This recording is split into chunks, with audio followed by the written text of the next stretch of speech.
अपना फोटो खींच लिया, वहां से मोबाइल आपका हमारा फोटो खींच सकता है।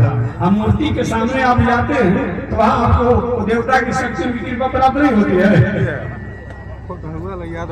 बताइए, हमारे प्रश्नों के जवाब दीजिए। आज जो अनेक प्रकार के नास्तिकों द्वारा ऐसी बात की जाती है, तो आप वहां हैं और हमारा फोटो वहीं से ले लिया, आवाज भी आपने ले लिया, आप मान रहे हैं, देखते भी हैं। हम मूर्ति के सामने जा रहे हैं, वहां जाने से कुछ नहीं होता है, हुआ है और होते हैं।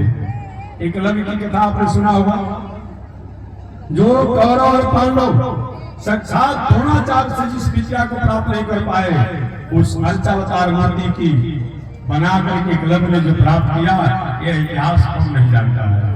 मीरा जी का नाम आपने सुना होगा। मीरा जी ने इस मूर्ति द्वारा उन कृष्ण को प्राप्त किया इस कलिकाल में, कौन नहीं जानता है। अरे और बात तो छोड़ दीजिए, रसखान, रहीम इत्यादि प्रवृत्ति के लोग इस उस मूर्ति को ध्यान करके चिंतन करके प्राप्त किए, आज इसको भूला नहीं जा सकता है। इसलिए कलिकाल के मानवों के लिए सबसे सरल और सहज कोई उपाय है, यह अर्चावतार है। और चीजों में जो मूर्ति या कलयुग में सबसे श्रेष्ठ मानवों के कल्याण के लिए बताया गया है। और एक बात और मैं कहता हूँ, बहुत ऐसे नए नास्तिक विचार दर्शन के चल रहे हैं जो कहते हैं हम मूर्ति नहीं मानते हैं, लेकिन मैं कहता हूँ कहीं कहीं घूमते रहते हैं, हमको कोई प्रमाण के साथ बता दे कि कौन ऐसा दर्शन है, कौन ऐसा विचार है जो मंदिर और मूर्ति से अलग है। हमारे समझ से कोई नहीं है। अरे कोई वैसा होगा तो हमको कभी न कभी आप बताइए। चलिए मैं एक विचार लेकर सेकंड में अल्प समय पाने को विराम दूंगा। ईसाई दर्शन की बात करते हैं। रामकृष्ण की पत्थर की मूर्ति हो सकती है, कागज की मूर्ति हो जाएगी, वहां कुछ नहीं मिलता है। ईसा साहब को कहीं स्कूल में लगा है तो मिल जाता है, किताब में फोटो मिल जाता है। जब नहीं मानोगे, किसी को मत मानिए, हमने कहा जाएगा वहां आपको मिल जाता है, रहने मिलता है। कौन मूर्ति से अलग है, कौन मंदिर से अलग है। मोहम्मद साहब जी इस संसार में आए आज से लगभग 1500 वर्ष पहले। हमारे यहाँ तो देखेंगे पहले जमाने में कि काली जी का, शंकर जी का, हनुमान जी का चबूतरा ही होता था, कि वो झंडा गाड़ दिया, माटी का चबूतरा बना दिया, काली जी है। आज बहुत ऐसा देहात में है। उसी प्रकार से इस्लाम दर्शन में अगर चबूतरा पर कहीं चदरा उठाया जाता है तो वहां सीमेंट बाल से बना हुआ, पत्थर से बना हुआ वो चबूतरा से कुछ दे सकता है, या हनुमान जी के सामने हाथ जोड़कर कुछ नहीं मिल रहा है। कौन इससे अलग है? अरे समझाने के लोग तो समझा देता है कि मूर्ति से क्या मिलता है, किसी उन महानुभाव से क्या आप उससे अलग हैं? अलग हैं। अभी एक उत्सव निकलता उनका, चांद बनाते हैं, सूरज बनाते हैं, कागज पर इतनी भावना रहती है कि लोग थोड़ा सा छेड़छाड़ को करे तो मन में उदासी हो जाती है। कौन इससे अलग है? चाहे बौद्ध दर्शन हो, गौतम बुद्ध जी, उनका भी जो बौद्ध दर्शन को मानते हैं, तो गौतम बुद्ध का फोटो आप मानते हैं ना, उनकी मूर्ति आप मानते हैं ना, वहां आप गौतम बुद्ध जी को मान सकते हैं और किसी को नहीं मानेंगे। कौन इससे अलग है? जैन दर्शन की जहां बात किया जाए, महावीर टंकर इत्यादि की, उनका भी तो मूर्ति होता है।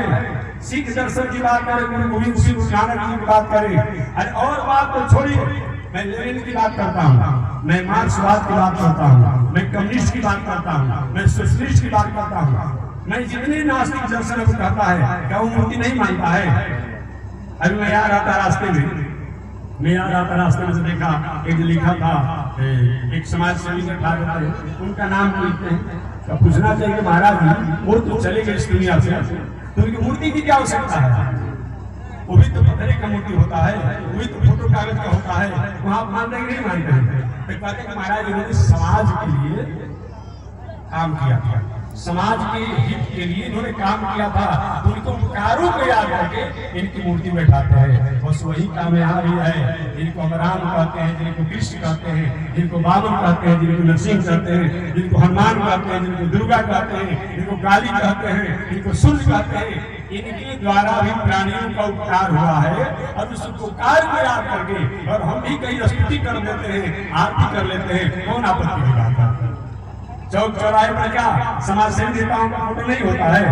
वो जयंती नहीं मनाते हैं, वो पुण्यतिथि नहीं मनाते हैं, वो माला नहीं लगाते हैं, वो ध्यान नहीं करते हैं, उनके तिथि पर जयंती पर ध्यान करते हैं, हम रोज उस काम को करते हैं। कोई भी व्यक्ति चाहे नास्तिक दर्शन हो चाहे आस्तिक दर्शन हो, कोई भी मूर्ति और मंदिर से अलग नहीं रहे। इसलिए इस स्कंद का पंथा यत्र संपूजते हरि, यही मानव का सबसे सरल और सहज कल्याण का उपाय है, जिसमें हम बहुत वर्षों तक तपस्या साधना करके इस फल को प्राप्त करते थे, जग यज्ञ द्वारा प्राप्त करते थे, तीर्थ व्रत करके प्राप्त करते थे। वह कलयुग में अर्चावतार के सामने हम प्रणाम कर लेते हैं और दर्शन करते हैं, हमारा वह प्राप्त हो जाता है। अतः धन्य है कलयुग, कलौ नास्ते व हे दुनिया में रहने वाले लोग, कलयुग के समान कोई अच्छा युग नहीं है। बस इसी शब्दों के साथ मैं वाणी को विराम दे रहा हूँ। बस एक बार भगवान का नाम श्रीमन नारायण लक्ष्मी नारायण, श्रीमन नारायण लक्ष्मी नारायण, श्रीमन नारायण नारायण नारायण, श्रीमन नारायण